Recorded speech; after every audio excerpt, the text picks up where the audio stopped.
Pensaron que era solo un buque de suministros. Abril de 2025. El Mar Rojo despertaba con un silencio denso. Las aguas lucían tranquilas, pero bajo la superficie la tensión hervía. A simple vista, era un día cualquiera en una región atrapada entre treguas temporales y amenazas latentes. Hacía apenas 4 días, Estados Unidos y los hutíes habían acordado una pausa en hostilidades. No misiles, no bombardeos, no provocaciones. Pero esa tregua tenía límites. No incluía accidentes, ni mencionaba drones, y mucho menos submarinos. En algún lugar, a más de 200 metros bajo el mar, el USS Jackson patrullaba en sigilo absoluto. Un submarino de ataque Virginia-class, invisible, indetectable, letal. Sus órdenes eran claras: observar, registrar, no ser visto. Pero a cientos de kilómetros en una base costera hutí, algo se movía. Una señal captada, una decisión rápida. Un vehículo submarino no tripulado fue lanzado con una misión simple: investigar y, si era necesario, neutralizar. No sabían lo que acababan de hacer. No sabían que apuntaban a un activo estratégico. Y lo que siguió no fue casualidad, fue una lección, una advertencia. Porque en la guerra bajo el mar, el más leve contacto puede ser una declaración, y esta iba a tener consecuencias. El Mar Rojo no es solo una franja de agua, es un corredor estratégico por donde transita más del 10% del comercio marítimo mundial. Cada barco, cada radar, cada dron que cruza esa vía es observado. Y en abril de 2025, todos observaban con más atención que nunca. El conflicto entre los hutíes y las fuerzas internacionales había alcanzado un punto delicado. La pausa en los ataques era un acuerdo tácito, más político que operacional. No había papeles firmados, no había garantías. Solo una decisión mutua de no escalar. Pero una tregua así, sostenida únicamente por la desconfianza compartida, era tan frágil como un cable submarino. Estados Unidos había desplegado activos estratégicos en la zona. Buques de guerra, aeronaves de patrulla y submarinos de ataque formaban parte de una red invisible de vigilancia. Desde la superficie todo parecía estable, pero bajo el mar cada burbuja tenía un significado. Los hutíes también sabían esto. En los meses anteriores habían desarrollado capacidades nuevas: sistemas de detección, drones marítimos, software de reconocimiento acústico. No era tecnología de punta, pero era suficiente para causar problemas si se usaba bien. Y estaban dispuestos a probarlo. En una pequeña base cerca de Ras Isa lo intentaron. Detectaron un eco submarino lento, sin escolta. Lo catalogaron como logística. No tenía firma agresiva, no emitía señales activas. En condiciones normales habrían ignorado el contacto. Pero algo era distinto esa mañana.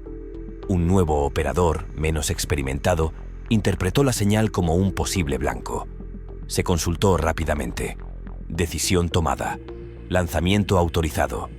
Un UUV fue desplegado, programado con una trayectoria simple: impactar y, si había resistencia, detonar.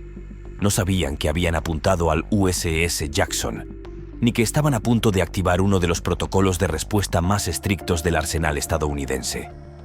El USS Jackson no era un objetivo cualquiera. Era un submarino de ataque clase Virginia, diseñado para dominar el entorno más hostil del planeta, el fondo del océano. A diferencia de otros activos navales, su verdadera fuerza no está en lo que dispara, sino en lo que evita ser detectado. Propulsado por un reactor nuclear, podía permanecer sumergido durante meses sin necesidad de reabastecerse. Su propulsor, un sistema de chorro por bomba, reemplazaba las hélices tradicionales, reduciendo el ruido a niveles casi indetectables.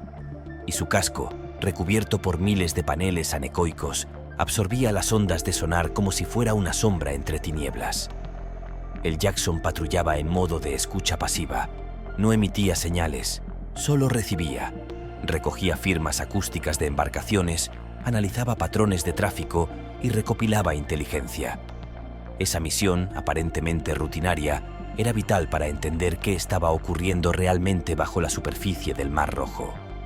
A bordo, Los 50 tripulantes sabían que cualquier anomalía podía convertirse en amenaza. Y esa mañana, algo no encajaba. Una leve alteración en el entorno acústico fue lo primero. Una señal sutil, apenas perceptible, que no coincidía con ningún patrón conocido. Los operadores de sonar la marcaron de inmediato. El comandante, veterano de más de una docena de patrullas, ordenó calma. No se encendieron alarmas. No se alteró el rumbo, solo vigilancia extrema. Mientras el UV enemigo avanzaba a través del agua, el USS Jackson mantenía su trayectoria. Confiaban en su silencio, pero también sabían que, si eran detectados, cualquier roce significaba un fallo. Y si eran alcanzados, la misión cambiaría de inmediato. El problema no era el daño físico. Un roce no compromete la estructura de un Virginia-class. El verdadero daño estaba en el mensaje. No se trataba de hundir enemigos, se trataba de sobrevivir sin ser vistos. Y esa filosofía, esa doctrina silenciosa, era lo que definía al Jackson, un fantasma en la oscuridad. Pero ese día, la oscuridad ya no era suficiente. En el cuarto de sonar del USS Jackson, la anomalía se volvió persistente. No era una simple interferencia, no era ruido biológico. Su patrón era claro: velocidad constante, trayectoria definida, sin alteraciones. Era algo artificial, algo guiado. El operador principal, con años de experiencia y cientos de horas de entrenamiento, lo confirmó con una sola frase: contacto no clasificado, vector directo. El silencio fue inmediato. El comandante se inclinó sobre la consola. Confirmó. Decidió. La orden fue simple, casi susurrada: cambio de profundidad, maniobra evasiva lateral, no emitir señal activa. Mientras tanto, el objeto se acercaba. Se trataba de un UUV rudimentario, pero no inofensivo. Avanzaba lentamente, como si su operador UTI no tuviera claro a qué se dirigía. Aún así, lo hacía con decisión. El Jackson no alteró su rumbo por completo. Eso habría generado ruido. En vez de eso, realizó un pequeño desplazamiento lateral, apenas 5 metros. Era suficiente para obtener una mejor lectura, sin comprometer la firma acústica. 30 segundos después, ocurrió. Un sonido seco, metálico, recorrió el casco. El UV había rozado la superficie del submarino. No hubo explosión, no hubo brecha, solo un contacto. Pero para los estándares de guerra submarina, eso era un escándalo. En ese instante, toda la tripulación supo lo mismo. Habían sido detectados, no por azar, no por accidente. Un enemigo, los hutíes, había logrado tocar un activo que no debía siquiera saber que estaba allí. Y eso cambiaba todo. El comandante no gritó, no reaccionó con pánico. Se limitó a activar el protocolo de incidente estratégico. La prioridad no era pelear, era informar. En menos de 5 segundos, el USS Jackson había transmitido un paquete de datos cifrado: vector del UUV, velocidad, firma térmica, firma acústica, tipo de impacto. Ese mensaje no iba solo al alto mando, iba directo al grupo de ataque más cercano, el mismo que había estado en modo de espera desde que la tregua comenzó. Y con ese contacto, la tregua terminó. Formal o no, ya no importaba. Un submarino estratégico de Estados Unidos había sido tocado en zona de guerra, y eso, por sí solo, justificaba cualquier respuesta. El impacto no causó daños físicos, pero eso era lo de menos. En el mundo de los submarinos, incluso ser localizable ya es considerado un error. Ser tocado, aunque sin explosión, es un fracaso inaceptable. Y para las Fuerzas Armadas de Estados Unidos, ese tipo de errores no se deja pasar. El paquete de datos enviado desde el USS Jackson fue recibido por el USS Eisenhower, un portaaviones que lideraba el grupo de ataque desplegado al norte del Mar Rojo. Lo que llegó no fue una llamada, fue un flujo comprimido de datos: firma del contacto, tiempo de impacto, perfil del dron, trayecto seguido.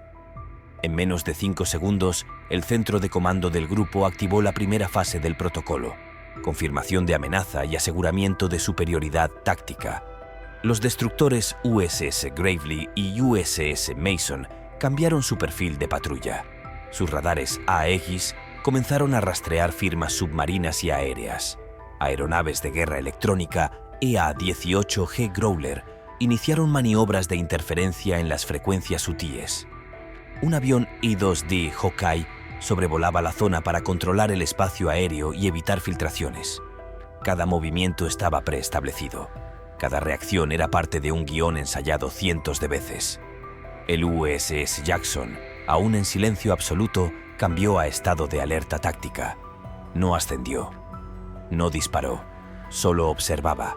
Sabía que su rol había cambiado. Ya no era solo un recolector de inteligencia. Era el catalizador de una operación de respuesta. En paralelo, el Comando Central recibió la notificación. Aunque la tregua seguía técnicamente vigente, la respuesta no esperaría confirmaciones diplomáticas. Cualquier impacto sobre un activo nuclear submarino se considera una agresión estratégica. Y eso activa un principio claro: disuasión inmediata. Mientras el mundo en la superficie aún no sabía lo que había pasado, una operación comenzó a tomar forma. El objetivo no era escalar el conflicto, era enviar un mensaje claro: no se toca un submarino estadounidense. Nunca. Y si alguien se atreve, debe estar preparado para enfrentar todo lo que eso implica. Aunque sea desde el cielo, desde el mar o desde las profundidades. La orden llegó como un susurro digital. No hubo discursos, no hubo transmisiones abiertas, solo una señal: operación autorizada. Nombre en clave: Aguijón Silencioso. El grupo de ataque liderado por el USS Eisenhower ya tenía el plan preconfigurado. No era un contraataque improvisado, era una respuesta calibrada, preaprobada para este tipo de incidentes. Su propósito no era destruir, era neutralizar. Rápido, preciso, definitivo. Primero se liberaron los canales. Aviones EA-18G Growler despegaron en pares, cargados con sistemas de guerra electrónica. Su función: bloquear toda comunicación enemiga. Desde frecuencias de radio hasta enlaces satelitales. Nada entraba, nada salía. Desde el destructor USS Gravely, los silos verticales se abrieron. 3 misiles Tomahawk salieron a baja altitud, silenciosos y letales, cada uno programado con coordenadas exactas. Una instalación UTI en la costa cercana a Ras Isa, donde se sospechaba se operaban y almacenaban vehículos submarinos no tripulados. El sitio había sido identificado días antes por inteligencia satelital. Esta era la validación. Mientras tanto, desde el Eisenhower, despegaron 4 cazas F/A-18 Super Hornet, cada uno equipado con bombas guiadas por GPS y misiles de largo alcance. Volaban bajo, pegados al mar, para no ser detectados. Sus blancos: una torre de comunicaciones, una estación de radar y un pequeño depósito de armamento costero. El cielo sobre Yemen quedó mudo. Los Growlers hicieron su trabajo. Los radares enemigos no emitían, las defensas antiaéreas no reaccionaban. Cuando los Tomahawks impactaron, nadie respondió. Cuando los cazas soltaron sus cargas, solo hubo silencio. Explosiones controladas, columnas de humo, 0 bajas civiles, 0 interferencia externa. La operación duró 6 minutos y 40 segundos. Cuando el último jet regresó al Eisenhower, el mensaje ya estaba entregado. Y no era un mensaje para los hutíes solamente. Era para cualquier operador hostil observando. Para cada estación de escucha en Damasco, Teherán o Moscú. El mensaje era simple: un submarino estadounidense no es un blanco. Es una advertencia flotante. Y si se ignora esa advertencia, la respuesta no será diplomática, será sistemática. No se trataba de iniciar una guerra. Se trataba de cerrar una puerta que nunca debió abrirse. El dron que tocó al USS Jackson no explotó, pero su roce fue suficiente para provocar una cadena de fuego que cruzó fronteras, sistemas y terminó con 3 instalaciones menos en el arsenal enemigo. El mar volvió a estar en silencio, pero ya nada era igual. Cuando el humo se disipó y los sistemas enemigos seguían en silencio, el mensaje estaba claro. La operación había sido un éxito quirúrgico. 3 instalaciones clave eliminadas, 0 bajas estadounidenses, 0 daños colaterales reportados. Pero la verdadera consecuencia no era física, era psicológica, estratégica. Interceptaciones posteriores a la operación revelaron fragmentos de caos, comunicaciones cortadas, unidades desconectadas, operadores solicitando nuevas frecuencias sin éxito, comandos sin respuesta. En menos de 7 minutos, una célula activa había sido silenciada sin que siquiera pudieran nombrar al responsable. Sabían que venía de Estados Unidos, pero no sabían cómo, ni cuándo, ni con qué alcance. Durante las horas siguientes, los canales hutíes de propaganda entraron en pausa. No hubo videos, no hubo declaraciones, solo repeticiones de imágenes viejas. Ninguna coincidía con los eventos reales. El silencio era tanto una táctica como una confesión. Habían perdido la capacidad de reacción. En Washington no hubo comunicado oficial. La Casa Blanca mantuvo su política de ambigüedad estratégica. Sin confirmación, sin negación, solo una declaración desde el Comando Central. Estados Unidos mantiene su derecho a responder a cualquier agresión contra sus plataformas estratégicas. Traducción: lo volveríamos a hacer. Y no dudaríamos. En respuesta, los submarinos estadounidenses en la región ajustaron sus rutas. Se intensificó la cobertura aérea en el corredor sur del Mar Rojo. Y los aliados de la coalición, Francia, Reino Unido, Italia, reforzaron su presencia con patrullas conjuntas. No como acto de guerra, sino como recordatorio. Tocar una unidad submarina en tregua no es solo un riesgo, es una provocación. Incluso en Irán, el impacto fue percibido. Informes de inteligencia señalaron una reconfiguración de terminales de vigilancia en el Golfo de Adén y el Estrecho de Hormuz. El mensaje no solo fue recibido, fue internalizado. Lo que había comenzado como un posible accidente se convirtió en una declaración de límites. Bajo el mar, en silencio, Estados Unidos había hablado. Y nadie quiso responder. Entonces, ¿qué habría pasado si ese dron submarino no hubiera fallado? ¿Y si no hubiera sido un error? ¿Qué si apuntaron al USS Jackson a propósito, sabiendo exactamente lo que era? En guerra submarina, la intención importa menos que la capacidad. Una vez demuestras que puedes tocar un submarino estratégico, ya no importa si querías o no hacerlo. Lo hiciste, y eso cambia las reglas. Estados Unidos no ve a sus submarinos como simples plataformas de combate. Son activos de primer nivel, diseñados para actuar, disuadir y, si es necesario, responder. Tocarlos no es solo una provocación, es un paso demasiado cerca del abismo.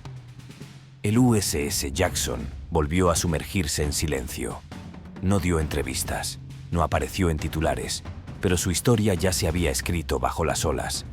Ahora la pregunta es otra. ¿Volverán a intentarlo? ¿Los hutíes u otro actor regional correrán el riesgo de tocar un submarino otra vez? ¿Y si la próxima vez no es un roce, sino una detonación real? Déjanos tu opinión en los comentarios. ¿Crees que los drones submarinos cambiarán la guerra naval para siempre? ¿O aún hay armas que siguen siendo intocables? Si te gustó esta historia, suscríbete y acompáñanos en la próxima. El mar nunca olvida. Nosotros tampoco.